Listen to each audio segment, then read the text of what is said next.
I was born with only one functioning kidney. I was what they considered stable for many years. But when I was 25 years old, I went to my yearly checkup with my specialist, and that was when I was told I needed to be evaluated for a kidney transplant. I remember very clearly the day I went on dialysis, and I remember thinking that was my lifeline. This is where the journey to my transplant begins.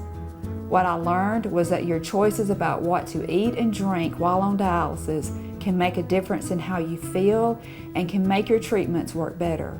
It's a very important part of the journey. The kidneys filter what goes through the body, so having the right set of nutrients is important. For new patients, it can be difficult to know what to do because there's a lot of information coming at you. When you're on dialysis, you find out there are some foods you just can't eat. Watermelon was always one of my favorites. I couldn't eat it and just had to make the best of it. When it comes to your diet, I have my top 5 most important things to remember as you think about how to structure your diet during dialysis: phosphates, potassium, protein, salt, and fluids. Number 1 is phosphorus. Phosphorus is in almost everything. Foods that naturally contain high phosphorus levels includes dairy products, bran, brown rice, dried beans and peas, nuts, beer, corn tortillas, and chocolates. Also, there's phosphorus additives in certain foods as well, and that includes baking powders, pancakes, waffles, biscuits, any refrigerated bakery product, processed meats, bottled and canned beverages, as well as frozen and packaged meals. Reading labels before you buy becomes really important when you're on dialysis.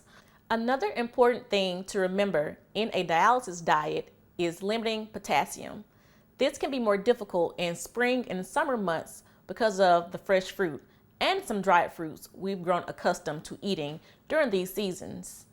Also, vegetables like cooked broccoli and spinach, cucumbers and zucchinis, pumpkins and potatoes, and leafy greens are high in potassium. Something that I had to get used to was planning my meals in advance, but it really is the best way to avoid those foods and drinks with all the potassium, phosphorus, and sodium.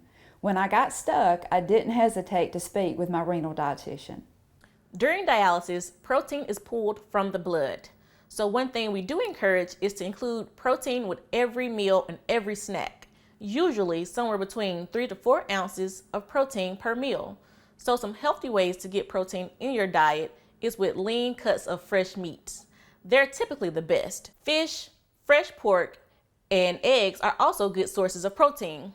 My recommendation is that you limit prepackaged and frozen meats because they can contain other ingredients like sodium and high levels of phosphorus. I can't stress enough how important it was for me to follow every word from my nutritionist. If they told me to eat something, I did, even if I didn't really like it. And if they recommended against something to eat, I didn't. It was that simple. One of the most important things to remember is to not add salt to your foods, as it will cause thirst. And the best way to control sodium in your diet is to eat as much fresh foods as possible. That way you can control how much salt is used in preparation. Fresh is always best. Frozen foods next, and canned foods last, because canned foods typically contain the highest salt content. And if you do add salt to your food, shake the salt in your hand first so you see exactly how much you're adding. Also, taste your foods first before adding salt. You might not need it in the first place. When I was on dialysis, everything was a balancing act, and nutrition and fluid intake is such a big part of this. It's amazing what doctors can do. It's amazing what my body could do, but I had to do my part. Just as important as everything else is your fluid intake. Most dialysis patients need to limit their fluid intake to 32 ounces a day. And you need to find ways to manage your thirst. Your dietitian can help you find creative ways to do this with treats like sugar-free hard candy, frozen grapes, and iced chips. This will help you avoid drinking too much fluid between dialysis treatments. Balancing your intake of phosphates, potassium, protein, salt, and fluids isn't easy to figure out at first. So lean on your dietitian to coach you and help develop the best plan for you and your health conditions. Diet and nutrition was a huge part of taking care of myself during dialysis, and I've now had my kidney for 22 years. I have a new perspective on life because I understand what it takes to live your best life on dialysis. The Alabama Kidney Foundation is here to assist Alabama's kidney patients. Since 1975, we've been improving prevention awareness and the individual quality of life of Alabamians affected by kidney disease.